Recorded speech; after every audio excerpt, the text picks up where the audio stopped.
The theme of today's live stream is You're Not Crazy. Trump is.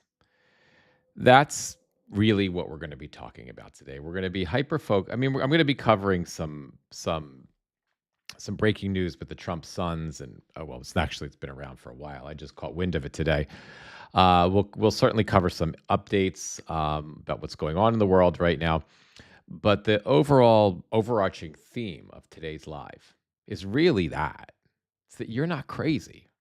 He is. And I think a lot of people are watching what's happening. They're watching what's transpiring with this war and or with this ceasefire, and they're thinking to themselves, self, you know, am I crazy? Because am I unpatriotic? Because this seems nuts. What's transpiring here seems nuts. And it seems like Trump is acting like a lunatic. It seems like all of the problems are coming directly because of Donald Trump, not because of the Iranians. All of the problems are coming directly because the sycophants surrounding Donald Trump are just doing whatever he wants them to do. And everything he wants them to do is completely insane. And it seems like we're living through the same Groundhog Day over and over and over again with the ceasefire. And I'll get into that in just a moment. But I think a lot of people who may not be dialed into politics 24/7, like some of us are questioning themselves because we don't really question, the sanity of our president, right? It's never happened before, except now. So, guys, you're not crazy. He is. Let me take a moment before we kind of get into the whole thing here, and let me just bring my live stream up at Xenocracy, and let me bring TikTok into the community, into the party. All right, so we've got the live stream here. Oh, are we glitching again on Substack before I bring anybody else in? God, give me strength. Hang on, let me take a look.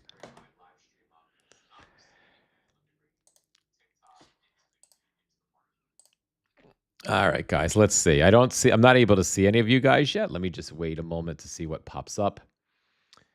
Um, and I saw some glitching just as I came on, so I'm just checking to see. And let me just because I don't see any of you in here, I'm just gonna write something in the message board. I mean, I can see you guys are here, but I can't see you yet. So we are glitching, Catherine. I'm so sorry, guys. I I'm so sorry. All right, all right, all right, all right, all right. It's back to the OBS trading. I haven't resubscribed yet to Substack, so that's a good thing, right, guys? Okay. I mean, I will let Ecamm know that we're glitching out again, and I'll continue trying to figure out how to do. One of the things I haven't brought anybody else in, so we can just. One of the things I've been really contemplating doing, but I'm really kind of stretching my budget exponentially. Is OBS is a difficult. It's not difficult. It's a complex piece of. Um, it's not terrible, but it is. Don't end the live over it. It's just a little glitch, Patty Ann. Thank you, thank you, thank you. Um, um, well, I mean, I haven't seen it in the last couple of seconds, so maybe we'll be okay. Um, but one of the things I've been really considering is I just haven't had the time to sit down and learn this great piece of software called OBS because it's a beast, man.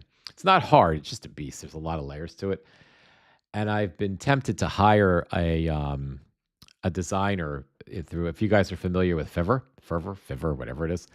Um, but if you go elsewhere, I might try to find you. You're there now. Right now, I'm just here. Well, I'm actually on YouTube right now. Catherine, if you go to Xenocracy, I never watch the YouTube feeds. I don't know if it's okay or not, but if you go to Xenocracy, Go to YouTube and go to Xenocracy at YouTube, Zenocracy. That's my handle over there. You'll find me over there. I'm rebranding that soon to my name, but that's another story. You can find me there. I haven't gone live on IG yet, on Instagram. So yeah, it looks like it's stabilized though in the last 10 minutes. It looks like it was glitchy in the very beginning. But anyway, what I'm really, really tempted to do, and I'm just debating if I'm going to do it, is to hire on Fiverr, which is a freelance site, to hire a designer to just build out OBS for me. And then, once they build my live stream platform over there, then I can just use it. I just not sure if I want to get into that. It can get a little bit pricey, but it seems to have stopped. Yes. So let me just make a little note for myself that if it doesn't come back again, that glitching happened. I'm just going to send this over to in the very beginning of the live. And I'm going to send this to my friends now over at Ecamm, but stopped shortly thereafter. Now, let me do a couple scene changes because that usually does it. Before we bring the Instagram folks in, let's do some scene changes. So let's go from here to the main shot. We'll see if that causes glitching. Let's go back. And thank you guys, as always. I so appreciate you guys, your patience, your kindness, your willingness to kind of, circumnavigate all this shit with me. I really appreciate you guys for being here for all this. So main shot looks good. Let's go to a guest scene. That's my 2 guest scenes. There's no guests here today. Not seeing any glitching yet. Let's continue to bounce around a little bit.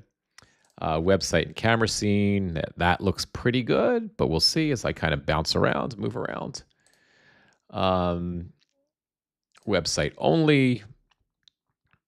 That looks good. So I think we're okay. Not sure. Oh, wait, I'm seeing a little glitchy. Well, let's see what happens. No, looks okay. I'm just watching the stream right now. Okay, so I think we might be okay today. I'm still going to contemplate, because that's what I do. I contemplate. I'm still going to contemplate getting that other software for now, or getting a designer to build me out, a couple of scenes on the other software platform. But at least for today, we're okay. Okay, guys, let me bring Instagram into the party because, as I said, you guys are here and YouTube is here. And let's bring the Instagram folks in, and then we'll get going. I'm going to find my fungal. Did I close up Instagram? We may not be bringing Instagram in. Hang on a second. Let me see if I can find them. I might have closed the website.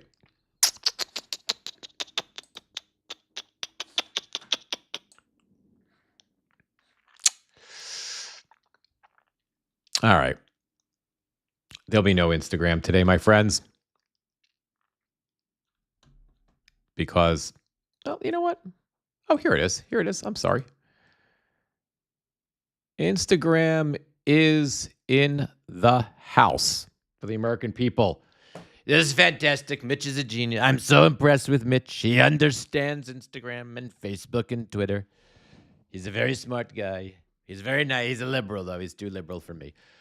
All right, guys. Hello, Instagram. Welcome to the party. I brought you guys in a little bit late. Substack is with us. That's our home base called Xenocracy. YouTube is here. I hope everybody has had a nice day so far. Hopefully, I won't ruin it talking about politics and the village idiot Donald Trump and all of these other things. But I'll try to make it so that by the end of today's live, you come out feeling a little better than before you came here. And that's my inspiration for subscribing. That's my inspiration for following me. That hopefully I can help you get through this 4 years. Well, we don't have 4 years left. We have 2.5 years left with the village idiot Donald Trump, with some of your sanity intact. That is my goal. There are plenty of sources for news. They're all over the place. Some of them are horrible. Some of them are pretty good. I try to go to all of them all the time and get as much information for you as I can. But that's not really why you come to me, I don't think. I think it's to try to help you get through this madness. And the reason I come out to you guys all the time is to help me get through this madness. Because without you guys, I couldn't do it. Enough of my, self-sustaining psychobabble. And let's get right to the point, my friends. None of you out there are crazy. You are not crazy. Donald Trump is crazy. And then the reason I bring that up, I imagine if you're not just coming to my live for the first time ever, right, you probably know that already. You probably know you're not nuts. It's him. You got to know that. I'm sure you know that. But if you're joining us for the first time here on Substack or Instagram or YouTube, you may not know that. You may think to yourself, this is a weird fucking moment. I am watching the news coverage, or I'm watching Mitch, or I'm watching the Midas Touch News Network, or I'm watching my favorite influencer, or I'm watching cable news. And I've been watching it for the last week and a half, and you are probably thinking to yourself, even if you're seasoned, if you're a seasoned Trump, you're seasoned in the craziness of Trump, you may even be asking yourself, am I crazy? Am I unpatriotic? Because it sure as hell looks to me like the president of the United States is fucking up these negotiations. But not only that, just like it looked like the president of the United States was fucking up the war, but not only that, it's the same fucking up that we keep seeing over and over again. It is exactly the same fucking up that we keep seeing over and over again.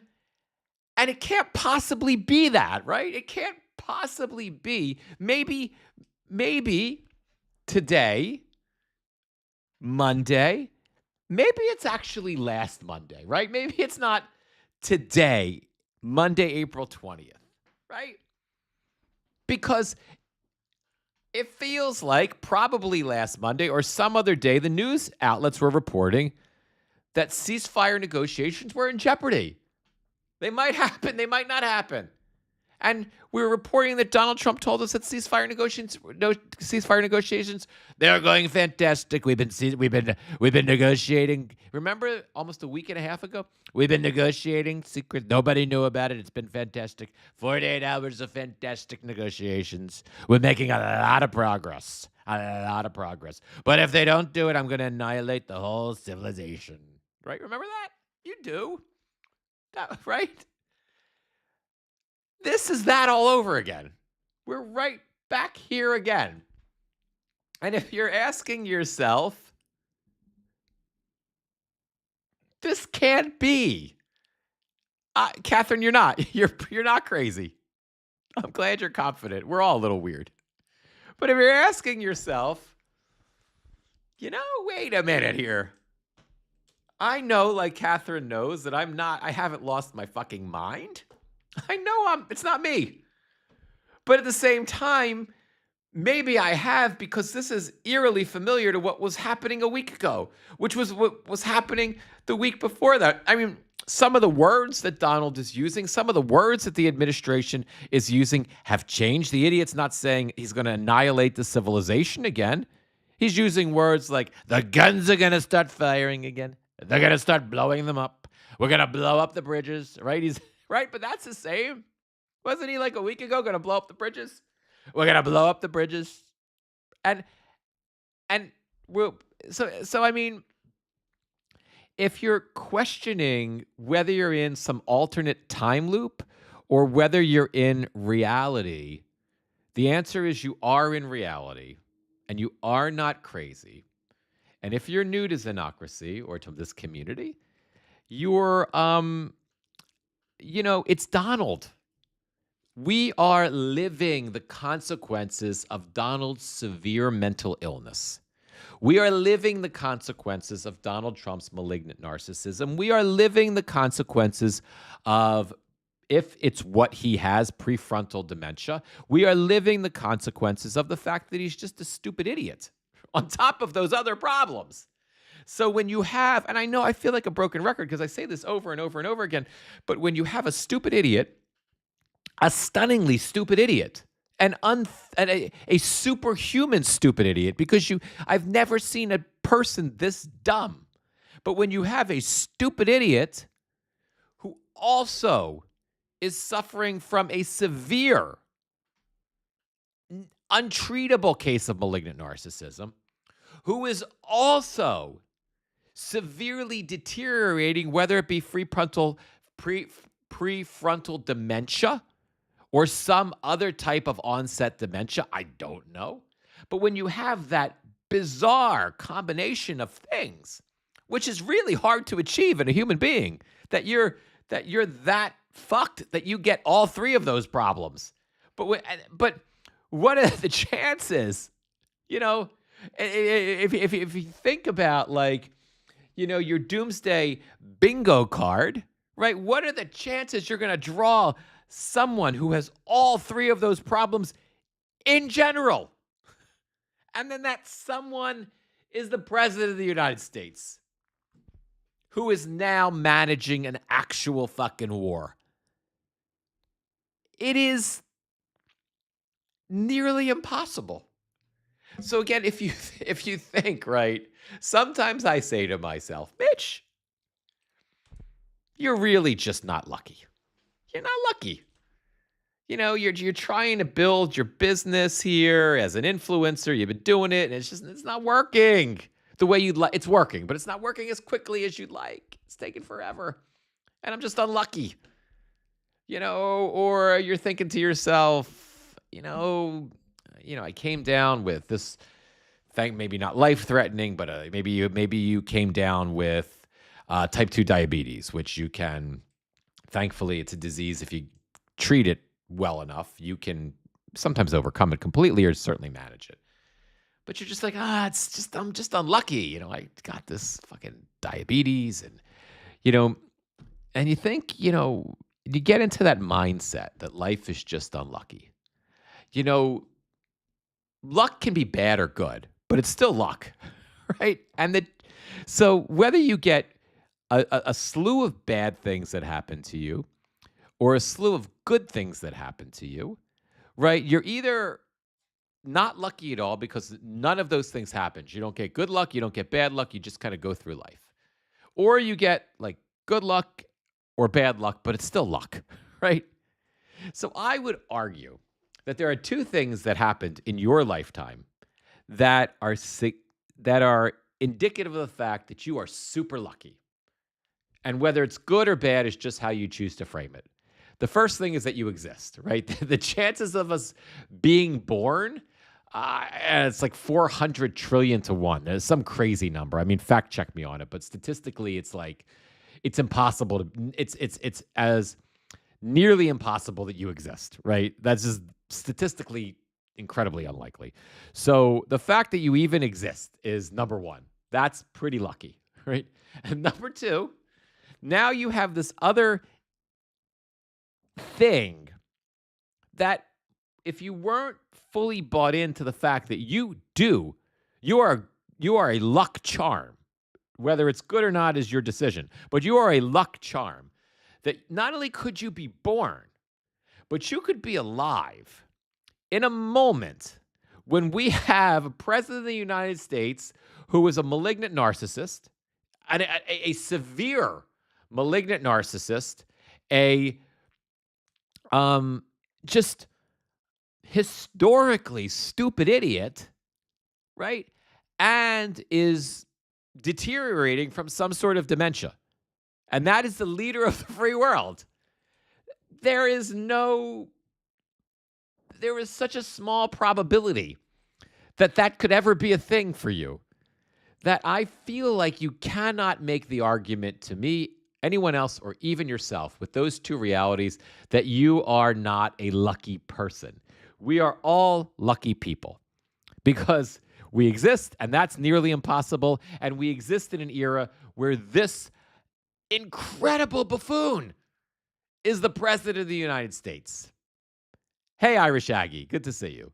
And because of that scenario, I just feel like you're going to smack me through the... I know you're all going to smack me up through the camera if you could right now. But but you must I can't even say this with a straight face. You must be grateful, right? Because you have luck. You just have to figure out how to we all have to figure out how to redirect it, right? So that we don't get another Donald Trump when we experience that luck a second time or a third, when because it will happen again, right? We just got to make sure we get ourselves a Barack Obama, right? We got to make sure that we get ourselves, assuming we make it that far, don't get me wrong, but assuming we get ourselves another Gail, I knew it would be you, Gail. Just give it to me, Gail. Just if there was an emoji where you could slap me, on the left or right side, I would willingly accept it for, feeding this bullshit through the. I actually feel uncomfortable saying what I'm saying right now, but I spent too much time thinking about it this morning. So it is my duty, my moral, and my political obligation to regurgitate it out to you. So I fully accept your disinterest, disdain, and discomfort with my opening here.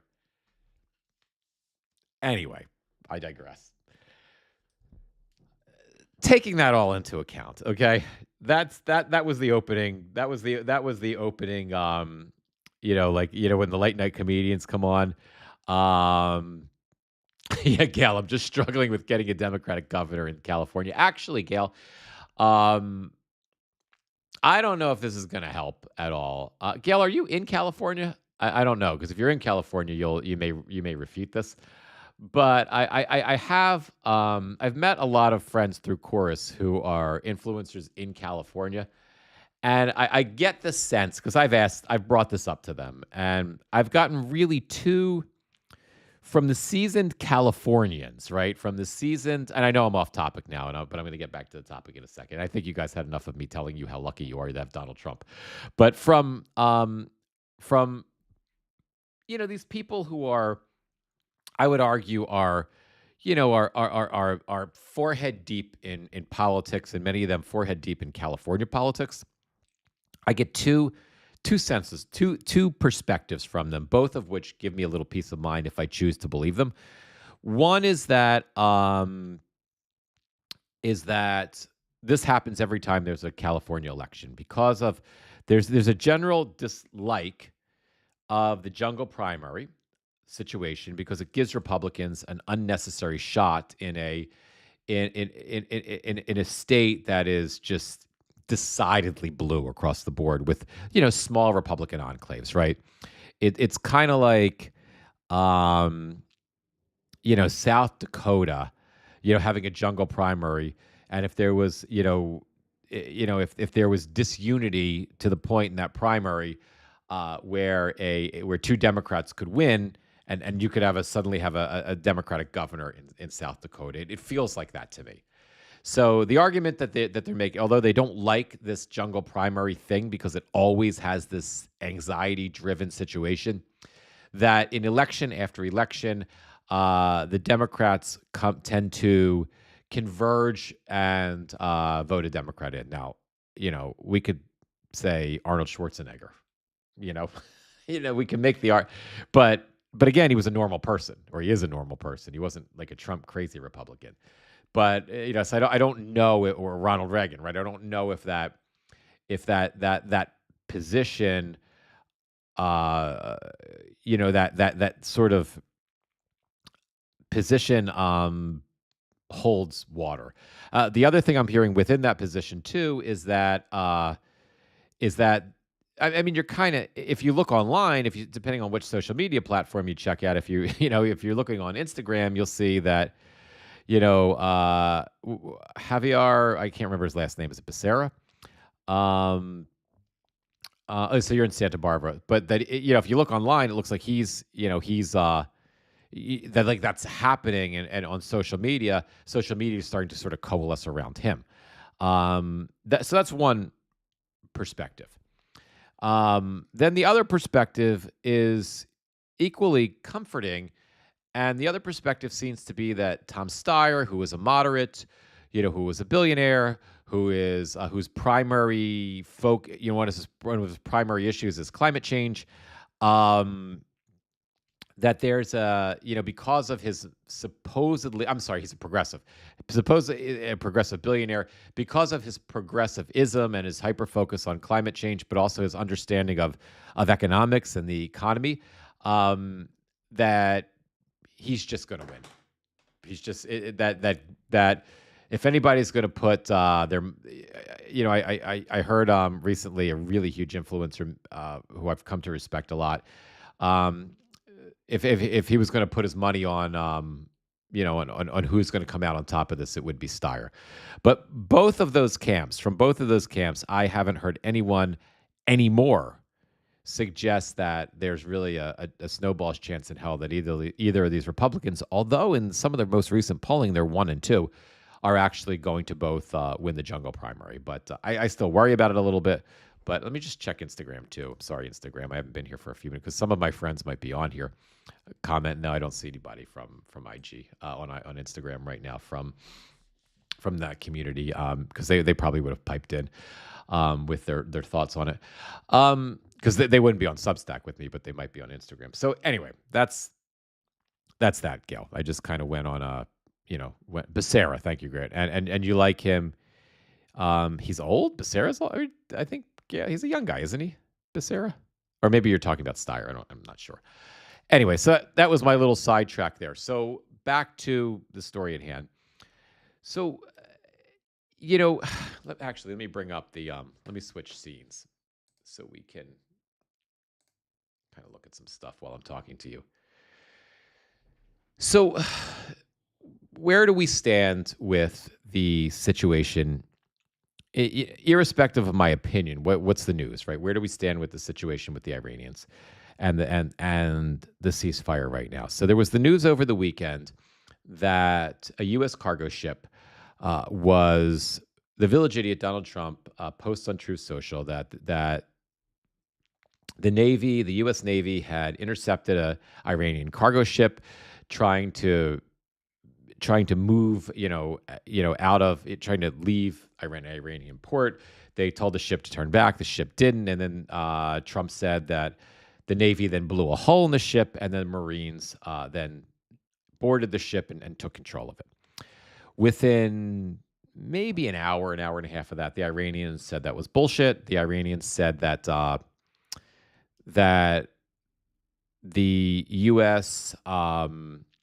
Stopped the ship, and then the Iranian Navy intervened, and the ship turned around and it's now safely back in Iran. That was sort of the initial response from the Iranians. This was one of the rare moments in this entire fiasco of a war and now a ceasefire that we got ourselves into. That the truth seems to have turned out to be more of what the village idiot Donald Trump was saying and less of what the Iranians were saying. It turns out, as we know now, and the Iranians have since validated and verified, that the U.S. did stop the ship. They did board the ship. We now, to a certain extent, control the ship, right? So, and the Iranians have vowed to retaliate. So that's just sort of the raw facts. It almost feels uncomfortable to say that Donald Trump said something that was at least partially true, but the facts are the facts, right? And it's weird because when he speaks, he lies, and he did lie and exaggerate about all of this as well. And he lied when he told us about it. He lied and said that we shut down the Strait of Hormuz, which we haven't done. The Iranians shut down the Strait of Hormuz. We are shutting down the Strait of Hormuz that the Iranians have already shut down, right? So we're co-shutting down the Strait of Hormuz while we're at war, while we're in a ceasefire that the Iranians have had shut down for over a month now. What we are doing is blockading Iranian ports, so Iranian cargo ships can't leave, and they can't export anything, they can't import anything because we have our military vessels, blocking ships from getting by. Right. We also had over the weekend the Iranians again further proving that they control the Strait of Hormuz. I think 2 or 3 Indian cargo ships tried to get through, and the Iranians shot at them. And those Indian vessels thought better of doing that at that point, right? So that's just where we stand factually, right? Um, the Iranians then said that they were going to retaliate. We don't know what that means. We don't know what they're going to do. Most likely, they're going to retaliate against the Gulf states around them, as they've been doing. The Village Idiot then, in turn, responded that he's going to bomb the bridges again, and it'll take moments or whatever for him to bomb the bridges. And then there was reporting that subsequently came out that suggested that first there was some reporting that Mike Waltz was going to take over negotiations. There was some brief reporting over the weekend that Mike Waltz, if you don't know who he is Trump's flunky at the United Nations right now. He's the ambassador to the UN. Prior to that, he was I can't remember if he was a intelligence advisor, domestic intelligence, or he was one of the national security advisor. I think he was a national security advisor or something like that. And if you remember, while he was national security advisor, whatever the hell his title, he was a former congressman too.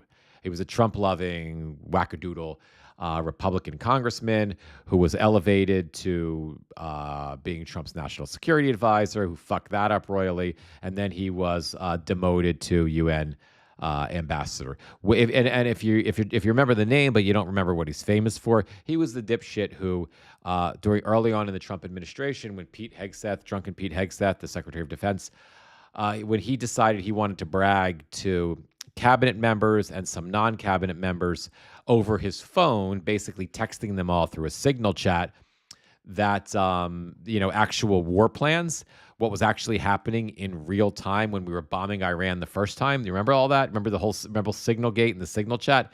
He was the imbecile who was who was texting all of that stuff in real time.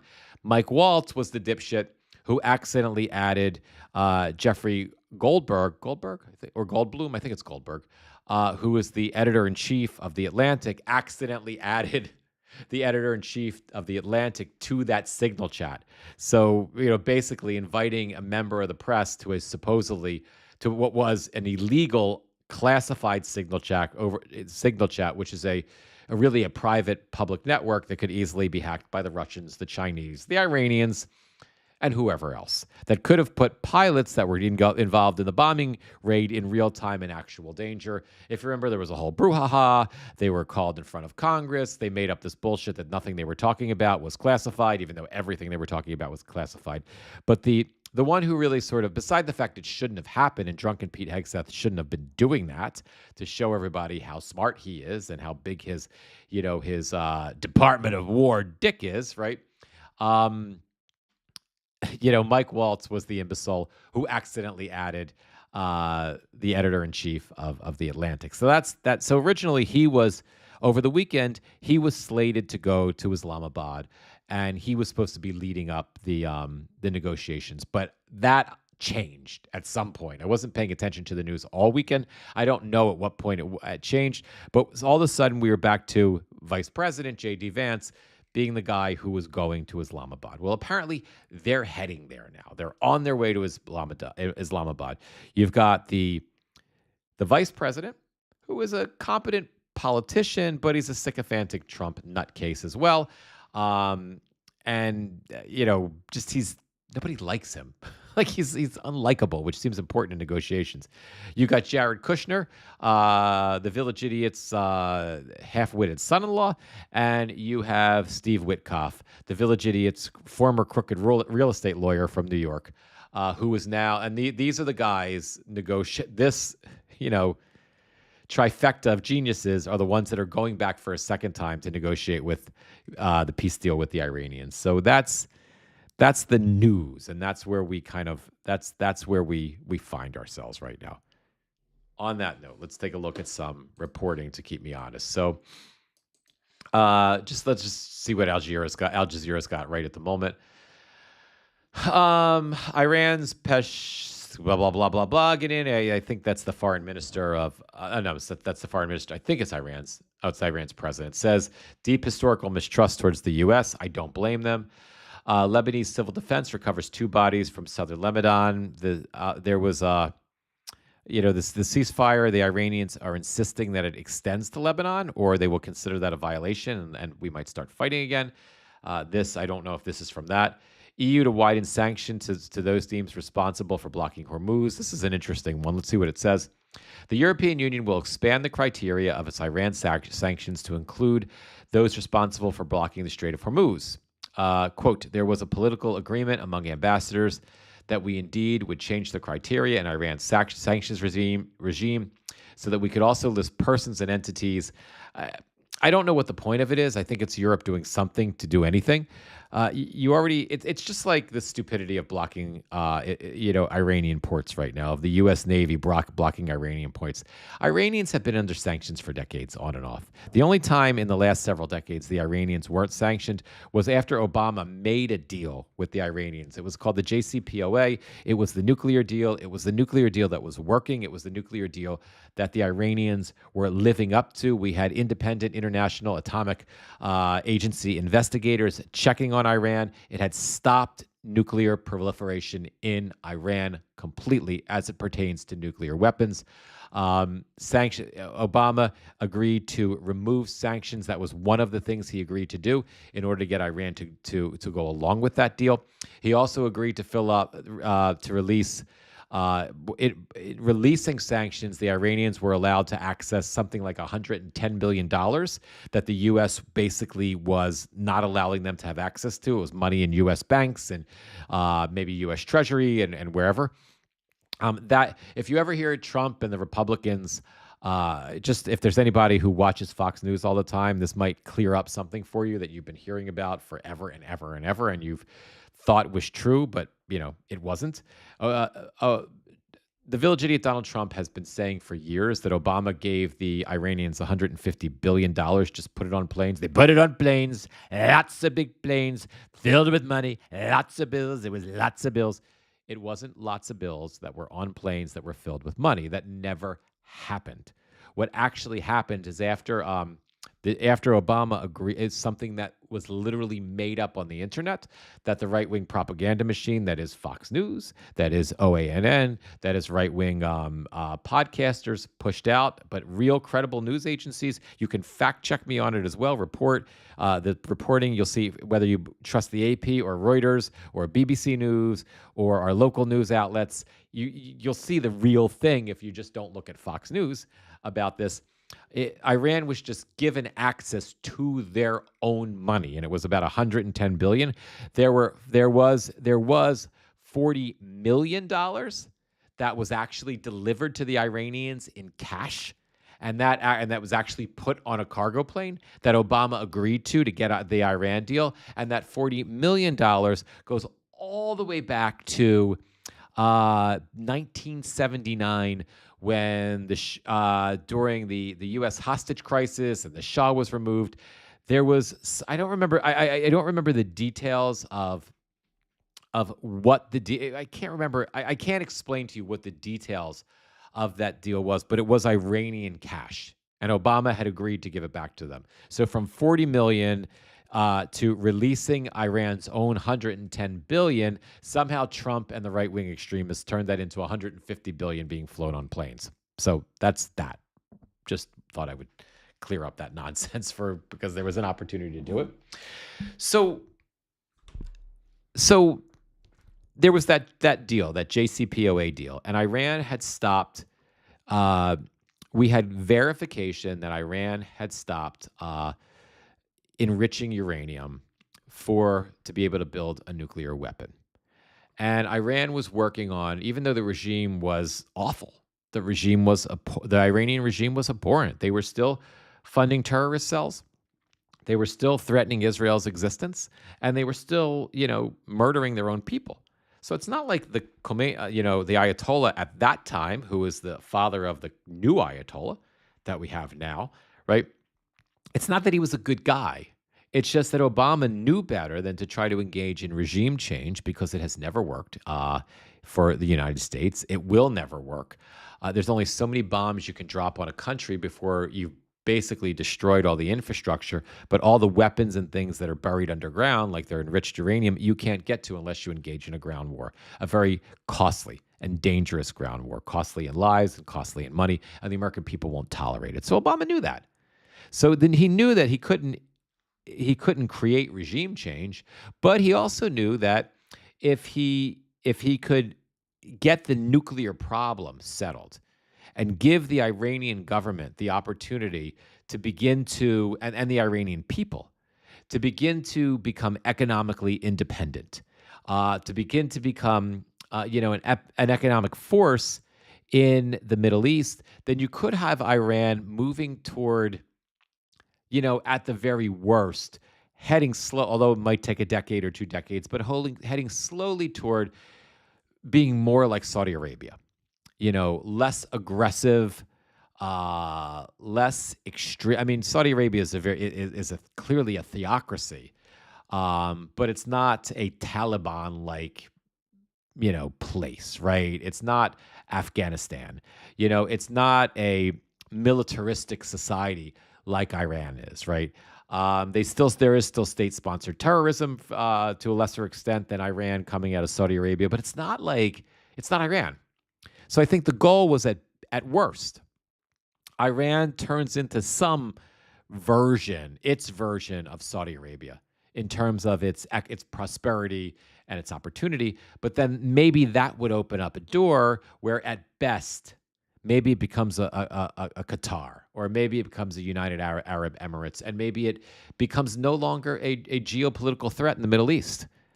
And that was the intent that Obama had, and it was working. And Obama had the emotional maturity and the competence to recognize that this may not be done in his 2 terms. This might be a long-term 20-year deal. But on the flip side, you had the impatience and the stubbornness of Benjamin Netanyahu, who simply wanted to bomb the Iranians because he felt that the Iranian threat, he convinced himself, or not, that the Iranian threat was so real and so significant that they were going to get a nuclear weapon, that he really, I'm sure during that first administration, he pushed Trump as hard as he could to get out of that JCPOA deal. I remember Netanyahu coming on. I remember news reports where he was showing all of these maps and all these areas where the Iranians were supposedly creating their nuclear weapons, but yet what he was saying was directly contradicted by what these atomic energy inspectors on the ground were telling us. So who do you believe? And Netanyahu seems to always have needed a war in order to stay in power. It's like a thing for him. But the village idiot, comes around in 2018. And I remember it like it was yesterday. I'm only paraphrasing him. I don't remember exactly what he said, but it was, it's the worst deal that anybody's ever made. It's such a stupid deal. It's so dumb. It's the dumbest deal. He's so dumb, Obama. He's the dumbest person. I'm pulling us right out of that deal. And the first two of the first stupid things the idiot did where they pulled us out of the Paris Climate Agreement, the Climate Accords, and he pulled us out of the JCPOA. And the minute he pulled us out of the JCPOA, he put sanctions back on the Iranians. The idiot, I wished back in 2018 that any reporter would have had the common sense and the courage to say, Mr. President, what is in the deal that you don't like? What is in the JCPOA that you dislike? What is the problem? Because Trump didn't read the deal. He didn't know the deal. Or the best he could tell you was when he was asked about the deal in general, they said $150 billion. They put it on planes. It's lots of cash, right? That was the most the idiot could say about the deal. But he couldn't explain what was wrong with it, why it wasn't a good deal. He's just the deal maker. And Obama, he's the black president. And we knew Trump hated that when Obama was elected because he sent in the birther folks, right? He sent his fucking fake investigators to Hawaii to determine if Obama was really born in Kenya or Hawaii. Remember the whole shit? And Trump hated Obama. He hated him because he was black. He hated Obama because he was president. He hated Obama because he was a black president. He hated Obama because Obama humiliated him completely in 2000. I don't know if it was 2014 or at the White House Correspondents' Dinner. Obama humiliated him there, rightfully so, because of Trump's birther bullshit. I remember Obama said, Donald Trump's biggest job right now is to decide whether Gary Busey or not should be fired, referring to the Apprentice. And I remember, Obama's like, I've got more important things to do. I can't do a good Obama. I got more important things to worry about. I can't do a good Obama impression. I would have to work on that one. But that was so Trump always hated him. And as soon as he could rip up the deal, when America was dumb enough to elect that idiot to be president, he ripped it up. And the Iranians, why not? Why wouldn't they start trying to build a nuclear weapon? Except the thing was, they weren't really good at it, right? All indications, all credible reporting up to our massive bombing over the summer, where the very thing that I started this conversation talking about Mike Waltz and Signalgate and Pete Hegseth releasing those classified war plans in real time, when the planes were actually bombing and where they were going to hit and when they were going to hit and how they were going to hit, what bombs they were going to use. Remember that? We were supposed to have, and The Village Idiot right after that comes out in I think, what was it, July or August? And immediately after he comes out and he tells us all, we destroyed their nuclear capabilities. They're done for years. They're never going to be obliterated is the word. And then reporting started coming out. You didn't obliterate shit. There was nothing fucking obliterated. What are you talking about? Credible reporters on the ground. No, there was no obliteration. The White House got so bold as to put out a statement saying that I can't remember, but it was in the White House Twitter account saying something like it's been the whole area has been completely obliterated, and anything else at all is fake news, right? And then we get to this point where we're at now, where suddenly magically, not only did Donald Trump incentivize by ripping up the JCPOA, but not only did the idiot incentivize the Iranians, right, to start working on a nuclear weapon, he then told us the nuclear weapon that they didn't have, that they did have, and he told us that he obliterated it. Him and Pete Hegseth obliterated it, right? And their dicks are really big because they're both warrior tough guys, and they sent the big guns in, and they killed people, and they obliterated it, right? And they told us that. And then we have the attack on Iran at first, the attack on Iran was for regime change. But that didn't poll well or hold up well. It seemed like that lasted for hours. And then that became the nuclear problem again. Because the obliteration that we did before, that we were told anything else other than obliteration is fake news, where the Village Idiot even threatened to sue the news outlets for fake news, unpatriotic news. Well, so the weapons of mass destruction that you obliterated, now we are obliterating them several months later, but you obliterated them.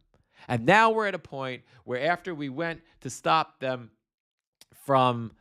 after we obliterated them a second time, after obliterating them the first time, we re-obliterated them.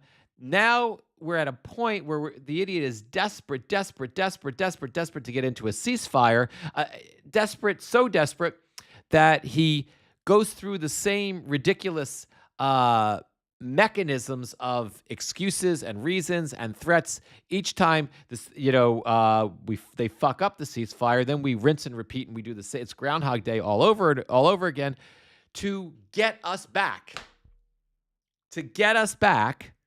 To some sort of nuclear deal that would be exactly what Obama had negotiated without going to war. Except this nuclear deal, whatever he gets whenever this ends, right, will be far less than Obama had gotten to us. And by the way, it reminds me that, you may have not seen my social media posts on this over the weekend, but the Village Idiot Donald Trump offered the Iranians $20 billion in cash, right?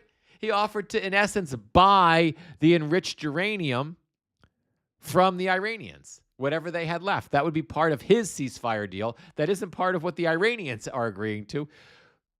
But that's exactly what he accused Obama of doing, except he said Obama gave him $50 billion in cash. He said it was 100, then 150. That never happened. But the projector in chief, the king who lives on projection, and then actually fucking does it, he literally did or offered to do what he accused Obama of doing, just so he could get back to what Obama had already done, which was stop the nuclear threat in Iran. And Iran will come out of this, when this stupidity ever ends, able to secretly develop a nuclear weapon, because they'll tell the village idiot what he wants to hear when they're done using him and abusing him right now and manipulating J.D. Vance and Steve Witkoff and Jared Kushner. When they're finished manipulating those idiots and playing games with them and managing Donald Trump, and they feel like they've gotten everything they can out of him, and they agree to some stupid deal to pretend to not enrich uranium, they will absolutely enrich uranium secretly, and we won't have any mechanism to monitor it, because we have idiots negotiating for these things. We'll have no one to monitor it. The Iranians will be fully able to fund their war machine, even more so than they could before, and their, foreign terrorist cells, even more so they could before, and their nuclear weapons program, far more so than they ever could before, because the idiot will certainly lift sanctions to get out of this war that he didn't want to, we shouldn't be into in the first place. So he'll lift the sanctions on them, and the Iranians will have full control of the Strait of Hormuz, which they never had, and they're charging a fee, right? A $2 million fee per boat that they will split with Oman. And if you get 100 ships coming through every fucking day, 20% of the world's oil, plus other cargo, you're talking about $100 million a day minimum for the Iranians. And $100 million goes to Oman. And they're going to get every bit of that. But it feels to me like the Iranians are just stringing this along now because they know the idiot isn't going to bomb again, because he can't. It could be the end of his presidency if he does. They know he's not going to bomb again. And they'll let him throw these tantrums. They'll manage him. They'll make these, you guys have, I'm sure many of you have seen on social media, these AI generated Lego videos where they're making fun of him and J.D. Vance and everybody else. They're all psychological manipulations. They're just playing games with the village idiot's mind to get the village idiot to react the way they want him to. And this is just going to go on until the Iranians get the best possible deal. And the only thing that will fuck it up for the Iranians is if the Israelis start bombing again, right? That's it. And then if that happens, I imagine the idiot will just pull us all out anyway and say, it was a great victory. So, and we'll go into Cuba, and that'll be next. The idiot will just invade fucking Cuba next, because there's been plenty of reporting that, the Pentagon is working on plans for a potential invasion of Cuba. It's crazy. It's crazy. It's a level of crazy that you can't even wrap your brain around. And sometimes, guys, I say to myself, in moments of uncertainty, I'm like, Mitch, is this really the way, is this really what you want to be doing? Do you really want to come onto social media day? Don't you have anything good to say? You guys know my wife. She's a wellness influencer, right? We're about wellness and well-being. And I understand that insulting someone and making fun of people day in and day out, that's just not good for the spirit and the mind. So there are moments when I say to myself, you know what, maybe I should just stop this, right? Maybe I should just be more positive. After all, the name of my community is Xenocracy. If you're on Instagram or YouTube, please come over to Xenocracy. Please subscribe. It's way cool over here. It is. I mean, I'll always come out to you guys no matter where you are. But when I do articles, they're going to be posted on here. Every so often, we get a great piece from Gamer Vet Dad. That's here. My interviews are always going to be posted, and they're exclusive to Substack. They go live only on Substack. It's xenocracy.news. The link is in the profile wherever you are. They do go over to YouTube after a couple days, but Substack is the place to be, my friends. So it's free. Just come over and subscribe. I would love to have the subscriptions. And if you're comfortable with it, and if it's something that is meaningful enough to you and it's something you can do at the moment, please consider a paid subscription. because that's how I continue to be able to do this work. Um, but uh, but I say to myself, that was my little commercial. Thank you for tolerating it. I say to myself, I don't. What is the benefit of being this negative, of coming on day in and day out and mocking this presidency? And and I think maybe it's time to stop, right? But then we get into these moments, right, where like now, where the crazy is so prolific and it's so invasive, and there's just so much of it in this instance coming from Trump and the people around him. There's so much of the crazy that I'm reminded that, anything, and we've seen this in the MAGA community. I've seen this with, I have, I wouldn't say friends, but there are folks I know who I like, who are MAGA folks, and I've watched them, kind of devolve with this, right? You know, I think it's a psychological tool that if you hear something enough and you see something enough, no matter how crazy it is, and especially if you hear it and see it in places that you trust, it becomes normal. And then when that thing becomes normal, when that thing becomes normal, even though it's still not right, you start to question whether or not maybe it's not crazy. Maybe, look, if MS Now is or CNN is covering Trump and they're referring to him as President Trump, right? Over and over again. And President Trump said this and President Trump said that. And they're talking about a story. Like they're talking about these Iran negotiations, as every mainstream media outlet is. And they say, well, President Trump posted on Truth Social. And then they tell you the batshit crazy thing he posted on Truth Social. And then when they present it in that way, it seems less crazy. And you hear that enough, you start to accept it. Our minds just are very adaptable. It's called neuroplasticity, the neural network of your brain. Your brain literally changes as you feed information into it, and you get it. And that's brainwashing. It's how it happens, right? So if you watch, say, the Midas Touch News Network, you may not love the way Ben Macelis delivers the news. He's not the best orator. He's no Barack Obama, right? He's not polished like every MS Now anchor or every CNN anchor or even every Fox News anchor. He's not polished. I don't know if he uses a teleprompter or not.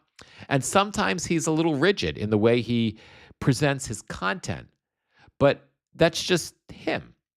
And because he's more focused on expressing the actual real truth, which is Trump is insane. This behavior, whatever it is that he's referring to, when it's a behavior that is totally fucking abnormal. Masalis will provide you the news, but he'll tell you this is not normal. This is abnormal. When it's profane and the behavior is inhumane, Masalis will tell you this is disgusting. It's inhumane behavior. I'm going to report this news, but this is not what humane people do. And none of the news outlets, even the ones that I like, are able to do that. Now, on MS Now, there's a few, I've talked about it before, there's a few anchors that will do it. Nicole Wallace, she does that in her own way.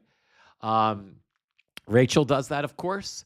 But, you still have a high degree of normalization, and that's what, and in reference to myself, I think that's what keeps me going. I think that's why I keep coming out.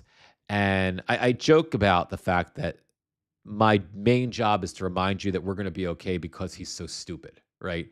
And that's sort of the lower end comedy of it. But at a higher level, I guess at a deeper level or a more important level, I want to counter that narrative that we're getting from our news outlets. That is just, I don't refer to Trump. He's the first president in my lifetime. I don't call him President Trump. Because, look, whether it was Obama or Bush or I remember Reagan, or what. The same thing with governors, whether it's I'll even call Governor Abbott, and I find him to be detestable, right? Because I respect the office, and I respect the integrity of our democracy, and I respect the institutions of our democracy. But when the devolution of that institution is so expansive and extreme, I feel that it's important to shift the mindset and shift the language away from respect to opposition, and in this case, to mockery. Because Donald Trump and the people around him have made a mockery of the Oval Office. They've made a mockery of the presidency. They've made a mockery of our democracy. They've made a mockery of our Constitution. They've made a mockery of the United States of America. They have made a mockery of all of these things. So if I say to myself, or anybody says to me, the name calling is too much, calling him crazy, he's still the president. No, because then you're sticking your head in the sand and you're denying the reality of the moment that we live in. Calling him crazy is exactly what Americans need to be doing. Mocking him is exactly what Americans need to be doing, because when we don't do that now, we normalize him. And when we normalize him, we contribute, we enable the brainwashing of our fellow Americans, because this is so pervasive right now. It is so reprehensible. So as I so often don't, I have no idea why I went on that tangent. I don't know why I got started. I don't know why I'm here, but I'm glad I had a chance to share it with you guys. Terry, I hate when they call him president. He does not deserve the title. It riles me up when the press always calls the presidents by their names without using president, like Biden, Obama, Clinton. Why do they always put president in front of Trump's name? I wish I knew, Terry. If it was, I think you make a good point. Yeah, I don't think I've actually. I think that's a fair criticism, because as I think about it, I've never heard on any news channel, I've never heard anybody say Trump. I've heard I've heard analysts say Trump, and talking heads say Trump, but I don't think I've ever heard a newscaster say Trump. But I've certainly heard them say Biden. I've certainly heard them say Obama. So I mean, that is I think that's, I never would have picked that out, but that's, running it through my mind right now. I think that's a fair criticism of the media. He hates mocking too. It gets under his orange skin. Couldn't agree with you more, Lacey. It's the way to beat him is to mock him. The way to beat this administration is to mock all of them. They can't take it. Look at Kash Patel right now. Look at Kash Patel lashing out like a madman, right? Because we're mocking him. Because the Atlantic published a story about the fact that he's an alcoholic, most likely. They didn't call him an alcoholic, but they basically alluded to the fact. Didn't allude. They basically said he's drunk half the time. And they basically said that he's AOL or AWOL half the time. Half the time he's not there, and when he is there, he's just fucking things up. He's tripping over his own shoes. He has no idea what he's doing, and he's just trying to make the agency, look like they're really tough. Like that's his focus, right? And he can't take it. He can't take the mockery. He can't take the scrutiny. He can't take the criticism. So he's going on cable news every 5 minutes on Fox News and talking about how he's gonna sue the Atlantic, and then to add to that, said he's gonna arrest January the people who interfered with the 2020 election this week with Trump's victory when he lost. So you're right. They can't. They can't. You're right, Lacey. They cannot, and none of them can handle mockery. And it not only does it get under their skin, but they have to react to it because they can't control themselves. I think Patel's time is almost up. Oh, I think so too. I think you're right, Gail. I think so. We're gonna miss Stephen Colbert. I hope he shows up in some other place. He's got to. I can't imagine. It's just Colbert's. Watch for Colbert's Substack. Everybody's coming here. Watch for Colbert's Substack. Watch for Colbert. If Midas can get a hold of him, watch for Colbert. Leading up like Midas comedy or something. I know I've gotten to meet a lot of comedians. I shouldn't say a lot, a handful of comedians over the last political comedians over the last couple of months, and I could see like I could see someone like Colbert and Midas coalescing together because it's sort of the political comedians, the pro democracy comedians are kind of all over the place, and I could see them providing some sort of central space for them all. Maybe not, but I think it'd be pretty cool. Let me just check the time. So it's 12:23. Let me just check Instagram because I haven't looked in on you guys in a little bit. Let me just see what's going on. I just want to see if there's any comments over there. I don't see any, which is fine. I just want to see if we've got any other comments. I think that's pretty much everything, my friends. I've got my daily briefing in about 7 minutes. So let me wrap the live. I did want to go over this other story. I don't know if we have time right now. Check this one out for yourselves. I haven't read it. I wanted to read it live. With Aaron Parnas reported on this, and it caught my interest. And then I didn't have a chance to kind of sit and listen to his reporting about it.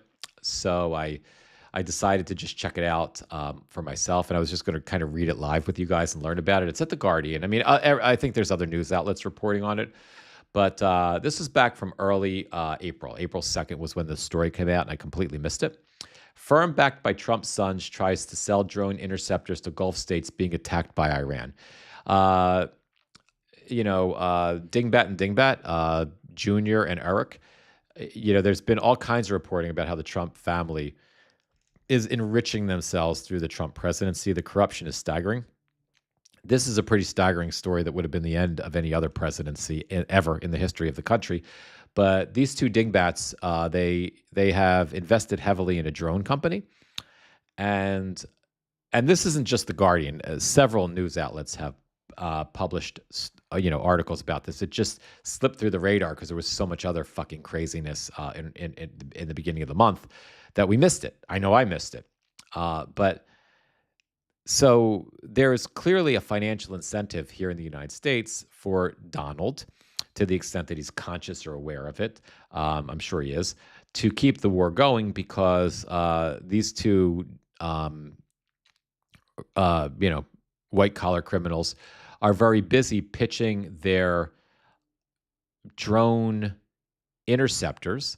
Their company that makes drone interceptors, which the Iranians use mostly drones and ballistic missiles, right, to the Gulf states. So the Trump family is trying to sell Trump interceptors, for lack of a better term,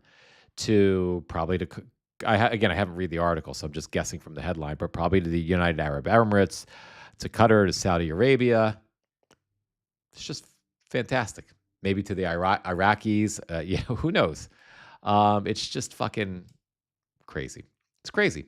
Anyway, I don't have time to kind of go over it with you, but check it out. I'll read it later, and I'll do some posting on it as well on my other socials on Instagram, YouTube, TikTok.